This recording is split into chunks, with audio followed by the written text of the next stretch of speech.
the question is, how do I get out of a difficult position?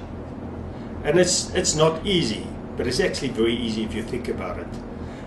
Let me use an example. I have a very expensive car, I have very expensive shoe account, and I have an expensive house.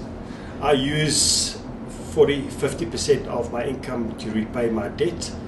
I have some savings that I do, and I like my lifestyle, and I spend about 30–40% of my income on my lifestyle.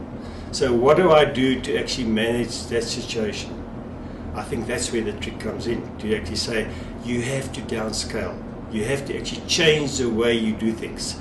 First of all, is that if you have a fancy car, sell it, buy a cheaper one. If you have the house that you cannot afford, sell it, buy down. Because a house that you cannot afford is never an asset. A car that you cannot afford is just making you bankrupt. Shoes that you cannot afford is not on.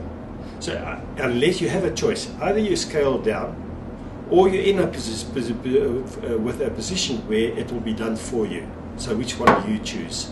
Would you actually rather do it yourself and manage the process, which will be easier, or do you wait for somebody else to actually do it for you, where you'll actually lose those benefits as well? Let me use an example. A friend of mine was retrenched the other day, and what he actually said is that I have a choice. I don't know what my income is going to be, and I have a house, I have a car. He sold his car.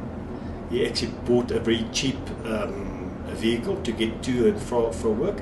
He actually sold his house, and he was lucky to sell it very quickly, and he rented a property. He actually managed out of that to be debt free. So he created space for him for 6 months where he could actually just maneuver. The stress levels reduced immediately, and what happens after 6 months? He found a job and he actually worked his way up.